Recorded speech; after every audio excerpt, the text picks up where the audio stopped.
let's talk about yesterday real quick. Okay, good morning. All right. Yesterday was like super cool, right? Super cool with Robin, Miss Robin, who won the car for doing the deeds, and probably one of my favorite parts about yesterday was just, everybody was all in blue. We kind of all had our deed shirts. We were one unified team, all just cheering on like these 5 people, man. I've got a picture. I'll show it to you in a little bit, but there's like 150 of us, like just this sea of Dan Cummins people, and we've got these contestants that are there, and they're in the middle. They're hoping that they can win a car, and they spent some time here, and we treated them like they were celebrities. We had like the media here, and people taking pictures of them and doing interviews with them and making them nervous and joking with them and having a lot of fun with them, and it was just an incredible experience. And you guys were like making these people feel special, important, like they were the only one. You guys were posting and sharing and live streaming and pictures and all this stuff, and it was so stinking cool, and I really enjoyed it. And the woman that won, Miss Robin, she was an incredibly spiritual woman. And I don't know if you watch the video on the live feed, as soon as that like horn starts beeping on the car, everybody's screaming and cheering, and you hear her say, "Glory to God. Glory to God." You hear her say that right above just everything else. That was the first words out of her mouth. So that was just super cool. Super cool. So thank you guys for sharing that experience with me and with them. It was amazing. I mean, golly, the Facebook feeds were just blowing up. Everybody talking about it, watching. And we went out to the Casa event afterward. They had a little Camp Casa over here, and talk of the town, right? So super cool. Great job on that. Let's try to lift the energy up in here a little bit, all right? Great job on that.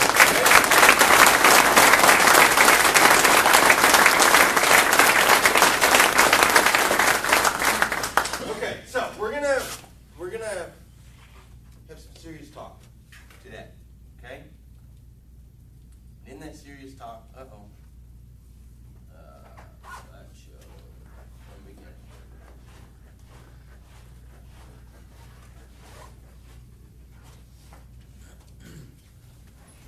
That's right, Paul. More animations. That's right. Okay. Make sure my clicker is working. Yeah. Okay. All right. We're going to play a game today.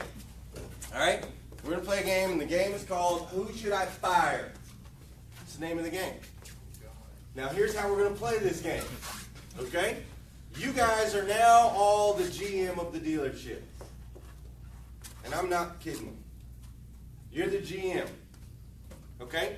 I've been told and I've heard by many that we have too many salespeople out here to be successful. So, I need to know who to fire. Here's how this is going to work. You got somebody you believe needs to be fired on the sales floor, I want you to shout their name out. I'm going to write it right here on the board. If I get a second, if I get a first and a second, we'll do this just like a democracy. You're fired. Plain and simple. I'm dead serious. Don't care. Legit. Dead serious. You are the GM and will be for the next few minutes as we get through this. Okay? So, we're going to start with the salespeople. All right? I'm going to get everybody's name up here on the board. We're going to play this game because, clearly we got 42 salespeople. And from what I understand, that's too many. I've heard that. It's too many salespeople out there, okay? So we've got to get rid of some. And you guys are the GM because I can't make the decision because I know each and every one of these guys in here. I know each and every one of you. I have sat across from you. We interviewed. I've watched what you've done. You have all done something for me and for my family and for my kids, so I can't decide. So you guys, I'm handing it over to you. You guys are the GM. So everybody up there now? I believe they all are, with a bunch of animations, Paul. Did you see that? Very nice. Individual animations. Nice. How about that? So I got my marker. Somebody yell out a name.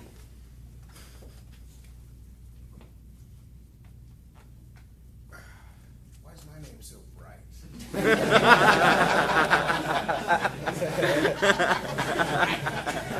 Well, I don't know, Fletcher. I don't know. Come on. Nobody. Nobody wants to yell out a name? No. I'll put some names out. How about Josue? Should we fire Josue? No. You guys don't want to fire Josue? I know Josue has, I knew Josue before he started working here. He's good friends. Him and Evan Walters have been good friends for a really long time. And Evan's parents lived right across the street from me. And so Josue would come over and he helped me build my fence when I got my house, helped me pop off my fireworks. Part of my family, he's been in here selling cars for a few years now, taking care of customers, getting good surveys. He doesn't sell the most cars out of everybody in the room. He could probably sell more cars, to be honest. He probably could. I mean, his numbers are average, a little bit above. I think he could do better. So, nobody? We don't want to fire Josue? Okay, keep Josue. Let's find somebody else. Somebody else on the sales board. You guys want to fire Julia? Anybody want to fire Julia? Nobody wants to fire Julia. That's probably good because I've seen Julia go from working in our accounting office up here. She was in accounting and she wanted to be on the sales floor. And for some reason, her and Brenna, for some reason, when these girls come to me and want to get on the sales floor, I fight against it. I don't know why. They turn out being beasts every time. But she wanted on the sales floor, and I told her no, and a month later I told her no, and a month later I told her no, and I kept telling her no, until finally she was like, dude, I'm selling cars. That's it. And she's been on the floor, and she's sold a lot of cars, and we've had some ups and some downs, some bumps along the way, but she's also taken on a lot of extra stuff, like clearing out you guys' paddles and doing extra stuff around the lot. She's really showed herself to be up here in my eyes. But I'm not the GM right now. You guys are. You want to fire Julia? No. All right. Anybody? Sonatag. Jacob. You want Jacob up here? John Hinkson.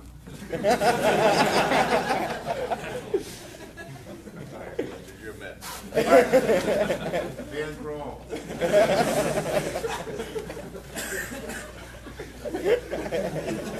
Oh, God. Second.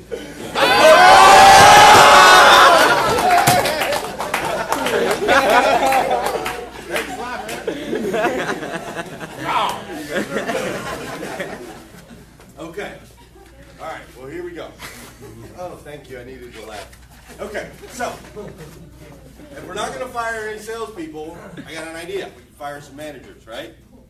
Because if we fire managers, then I got to promote some of the salespeople into their positions, which would open up some holes on the sales floor, so we'd have less salespeople. Plus, you guys could get promoted, right? So this is a good idea. So we should maybe fire some managers. Let's put the managers up here. Okay? Let's put some names up here and see. Ooh, look at that. Who's right up there? Paul Meyer. Paul Meyer, I second it. Paul's fired. Fire that thing. Can I walk him out? Where is he? Yeah.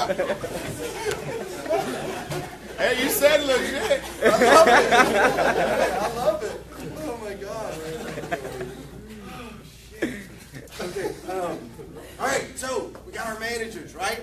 You guys, for real, want to put some names up here on the board? Yeah, for real, Paul Meyer. Put Paul up here. Paul, you're on board. Chris, you're gonna have a rough day. Right now, you're gonna have a rough day today. Yes. All right, Paul's up here. Anybody want to get rid of Paul? No. I'll tell you guys, man, I had to beat Paul over the head to get him into this dealership. You know, he was working for General Motors, and actually he hit a bump in the road. If we're being honest around here, you know, he surprisingly had had to leave Yeah.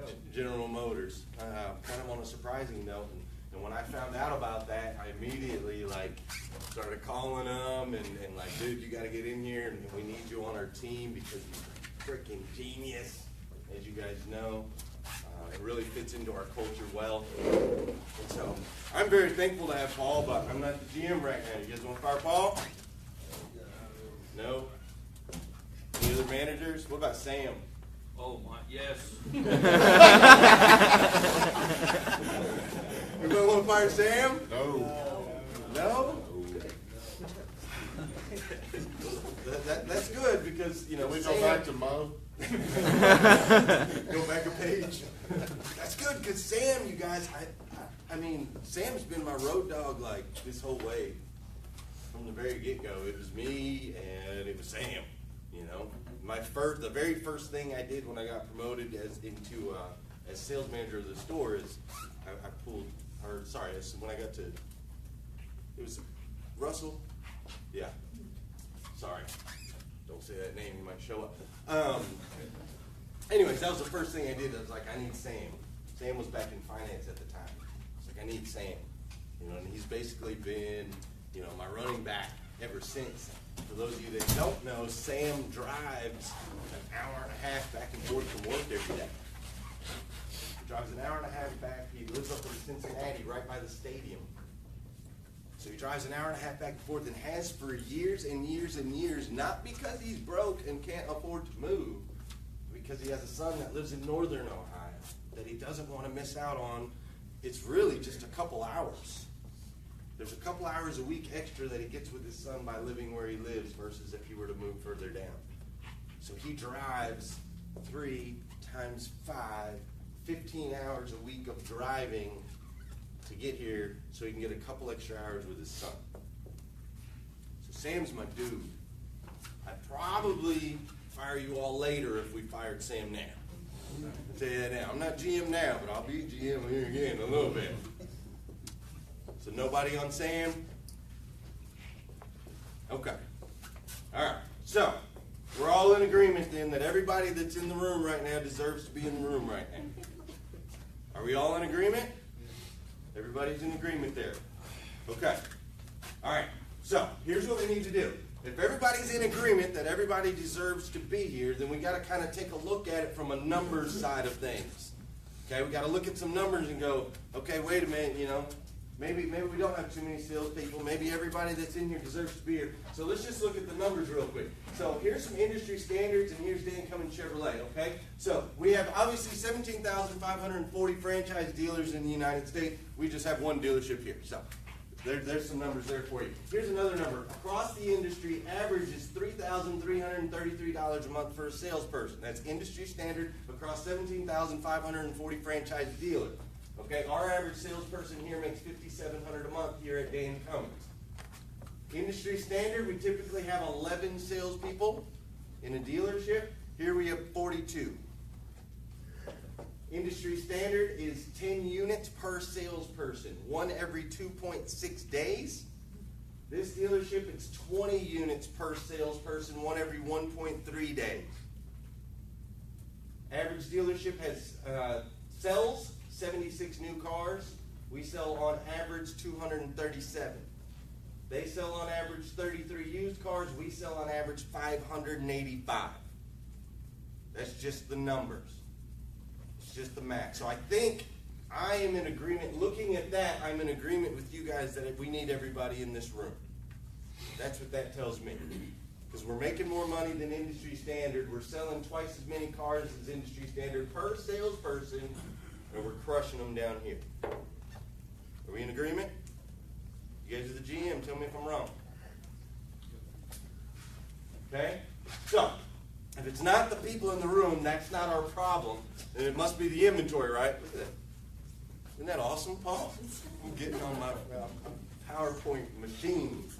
All right? So it's got to be the inventory is part of the reason why we've kind of plateaued, right?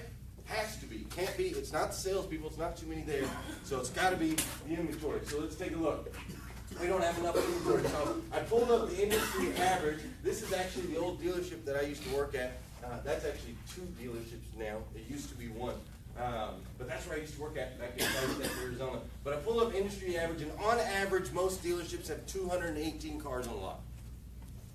Okay, that's average across all the franchise dealers across the United States. 218. John, 218. I think we got that many dropped off yesterday. Yesterday was crazy out there with transit cars. The last couple days, where's Jason Barnett? We need him in here to park some of this stuff. Hey, when I pulled this up, we had 1,154 new vehicles in inventory. We had 437 used vehicles in inventory. And there's a team of guys here right now on Saturday with Tim Hollyfield turning wrenches to make sure that that number's 550 by Monday. Okay? You guys go back there today, do me a favor, shake their hand, high five them, and thank them for coming in on the weekend so that we can have some more cars to sell. You guys do that for me? I would really appreciate it. Okay? There's going to be a bunch of guys in there turning wrenches all day long. Okay? So, that's what our inventory looks like. We have 1,591 vehicles in stock.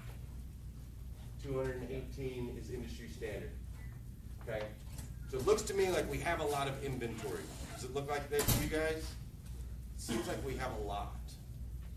And there's a bunch more coming in, like every day. So I don't think it's inventory. I don't.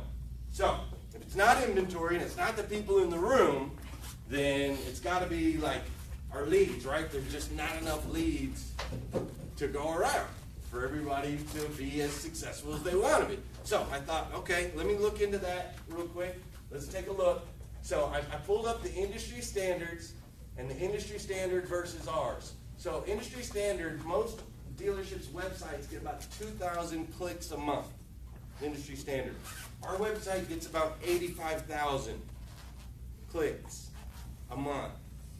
Okay? Industry standard, they get about 35 leads in their custom finance department. Okay, about 1 to 2 leads a day. It's pretty much industry standard. We're averaging 325, just in special. Okay, that's just our Brad's team, our Brad credit, right? Okay. Industry standard. There is no industry standard on BDC leads. You know why? Anybody know why? Because most dealerships don't have a BDC. They just don't have them at all. Which causes this next thing right here. Look, industry standard, 55-minute response time for customers. We have a 5-minute response time. Without a BDC, your salespeople have to answer every call. Without a BDC, your salespeople have to answer every chat. Without a BDC, your salespeople have to answer every email.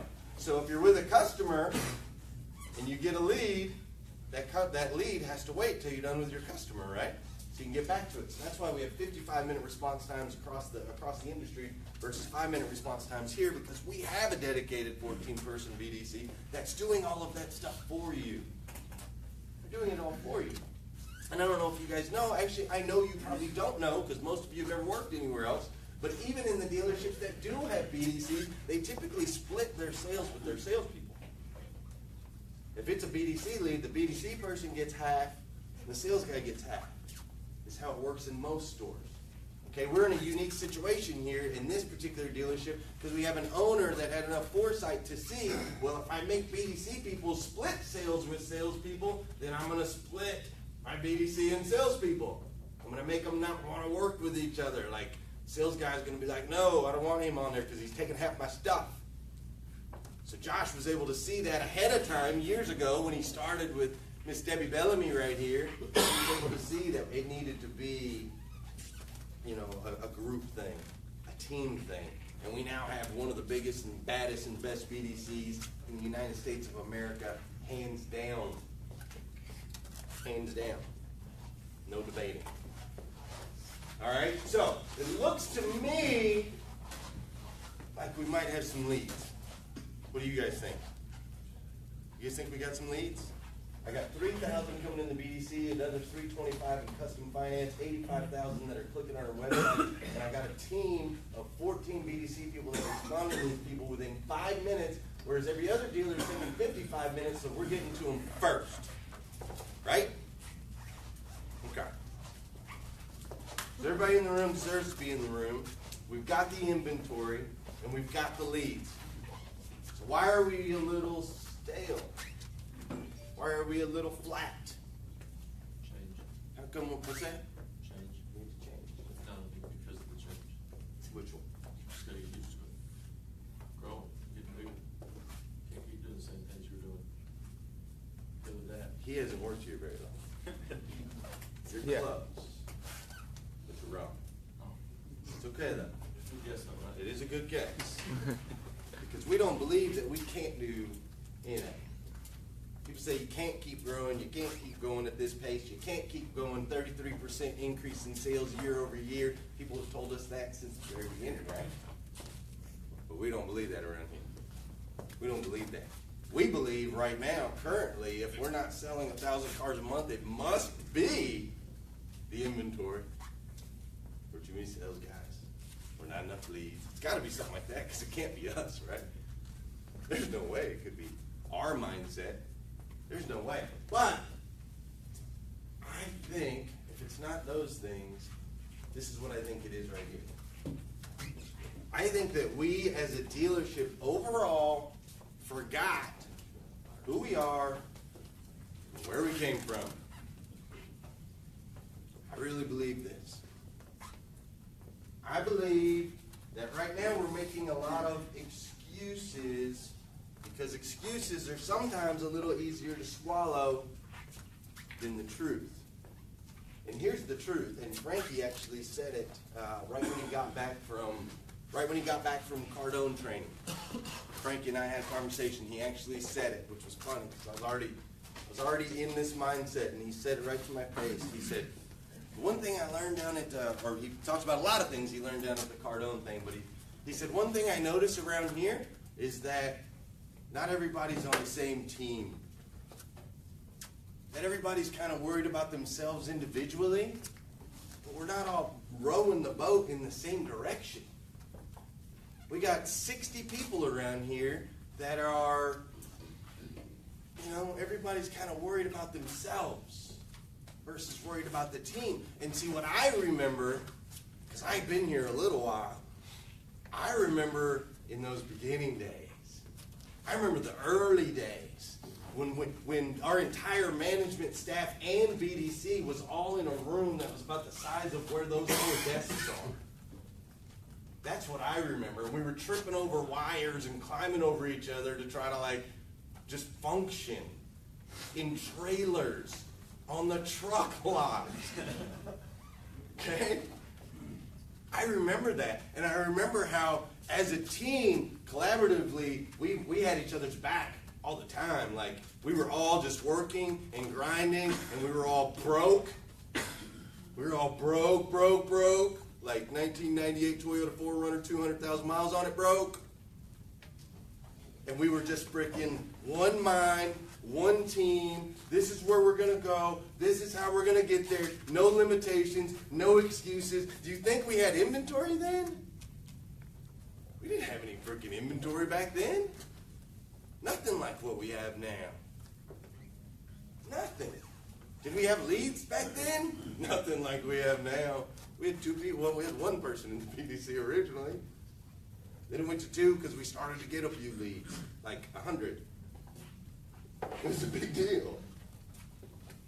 And so we fought together as a team, and we took care of each other together as a team, and we had one mind, and we set our goals, and we decided that was what we were going to do, and we didn't try to frickin' steal half deals from each other, and we didn't say, you know what, it's raining right now, I don't feel like parking my car in the back, and we didn't bitch about having to be here late, or we didn't say, oh, you know what, I don't want to take that up, I'll just get the next one, or we didn't say, oh, I'll call them back later, I'm eating my lunch. We didn't do that back then. We couldn't do that back then. Back then, we just were like, car payment, gotta make the car payment, gotta make the car payment.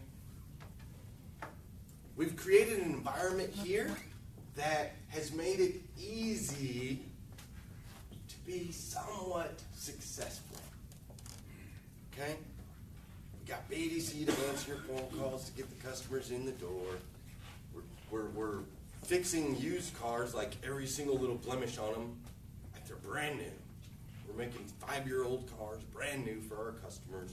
We're trying to make sure they're serviced. We're making sure all the value adds are there. We've got a whole team of people over here in the corner, making sure that the lead generation just keeps going and going and going, and that the user experience is far beyond what it ever was before. And we've made it easy. And now, like, before, I remember like, and this wasn't even that long ago, I remember it was like snowy and like tons of snow out, and I remember Malcolm and some other people like jumping in a Suburban, I think it was, and driving all over the city picking each other up so we could get to work. You guys remember that? Who's a part of that? Raise your hand. It was an Escalade. It was an Escalade. Okay?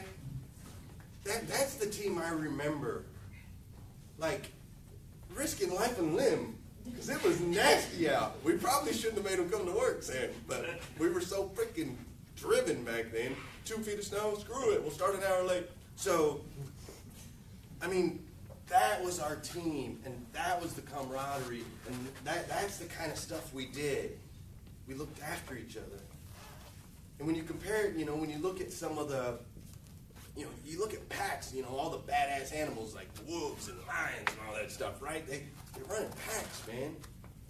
They don't fight against each other. It's not how it works.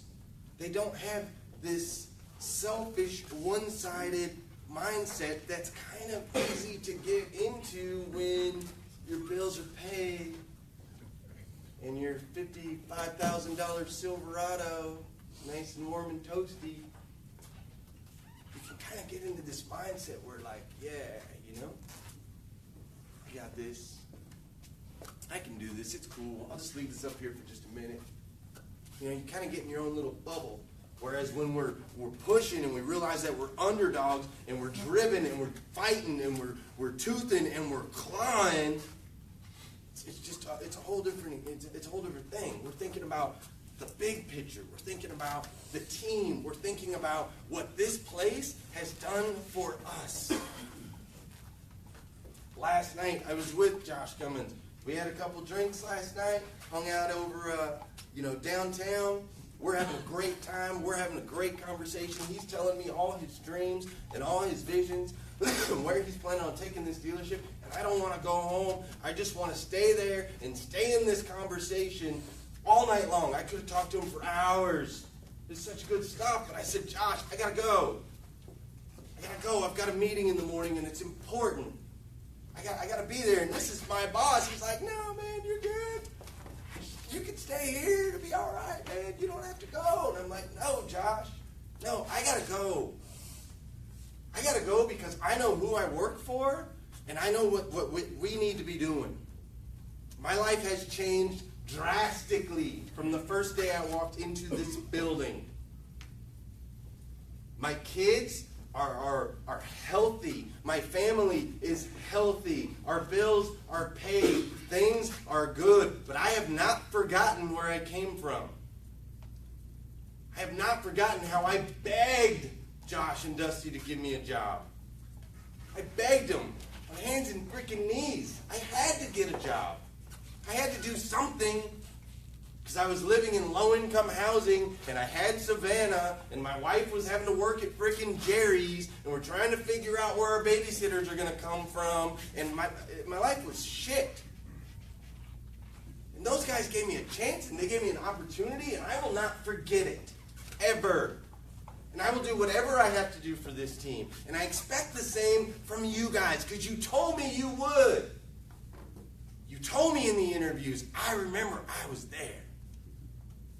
I remember what you guys told me when you begged me to let you in this place. So the spoiled, selfish mentality, it's the inventory's fault, there's too many salespeople who don't have enough leads, out the window. It's false. It's fake. It's not real. The only reason we're not selling 1,000 cars a month right here, right now, is because we're not working hard enough. We're not working together well enough. We're picking at each other over freaking little half deals and little BS. We're not putting keys back. It's got to stop. remember who you are, where you are, and where you came from. Just remember it every single day. When you go to make a decision and you're like, oh, should I do this? No, wait a minute, how's that going to affect my team? Oh, should I do this? Man, it'd be really convenient for me if I could. How's that going to affect my team? We're a team. And when we do come together as a team, it's incredible, is it not? It's incredible. You start to build these bonds. You start to come together as a family. You're a part of something. You're winning, and you're hitting goals, and you're achieving things. I mean, we used to celebrate. Didn't we used to? I mean, we used to celebrate, maybe too hard. Back in the day, we'd have like a 20-car, 30-car Saturday. Like, woo! 30 packs all around. Let's go. We used to be, I mean, we were so tight. We were such a tight-knit family. And it's gotten big, and it's hard to keep that as we get bigger. It's hard. I get it. It's really hard. And as we get a little more comfortable, it's kind of hard to stay hungry a little bit, you know. I'm a little comfortable. My house is nice. My ride is nice. Everything's nice. But let me tell you something. When we get into that mentality, the same mentality that the majority of people in the industry have, where everything's okay and it's always going to be okay, everything's going to be fine, nothing bad will ever happen, that's exactly when it all turns. And what did we learn this morning before we started the meeting? We don't know what tomorrow holds, man. We can make all the plans and we can lay it all out and everything's going to be hunky-dory, but when that storm hits, if we're not unified as a team and ready for it, we're going to see that the ship will sink. It will sink. You are part of what I believe is the best dealership in the United States of America. You work for a couple people that will do absolutely anything for you. The guys whose names on the sign are incredible. I will do anything for you. Those guys up there will do anything for you. Absolutely anything. Together, we're 60 strong. That's strong. I saw it yesterday, man. The feeds, we blew up the feeds. Facebook was probably like, they ain't coming. Because we were everywhere. We were everywhere. Together, as a pack, we're powerful. So let's scratch each other's back. Let's make sure we're watching out for each other. And let's freaking do what we do best, man. Which is offer our customers an incredible experience. Set goals, set targets, hit them, smash them, celebrate them, grow, thrive, continue to grow, continue to thrive, and have freaking fun while we're doing it. Do you guys join me with that? If you'll join me, stand up.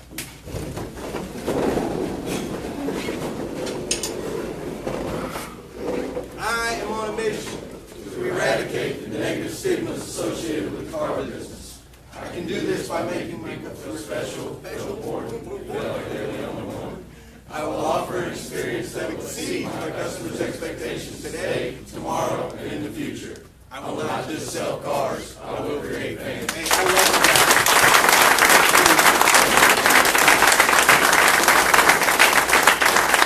Seriously, I love you guys so very much.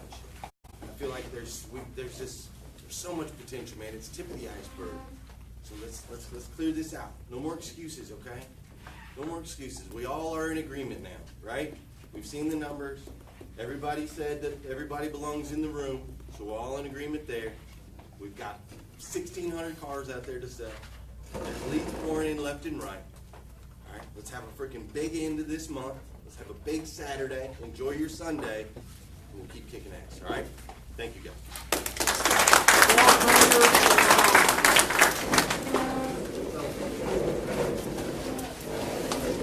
Hey, how you guys doing? Andre Brown. What's up, what's up, what's up? Hey guys, thanks for tuning in. Do me a favor. Hey, thanks Jay.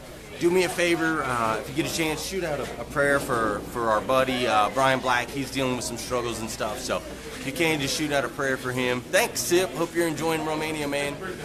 We're going to get on this. We're going to get to work, and and send these guys off. If you missed the earlier part of the meeting, go back. Do me a favor, share this feed, please. Share this feed. Everybody needs to hear what we had going on this morning.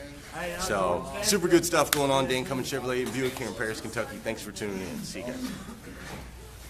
Me calling? I guess so.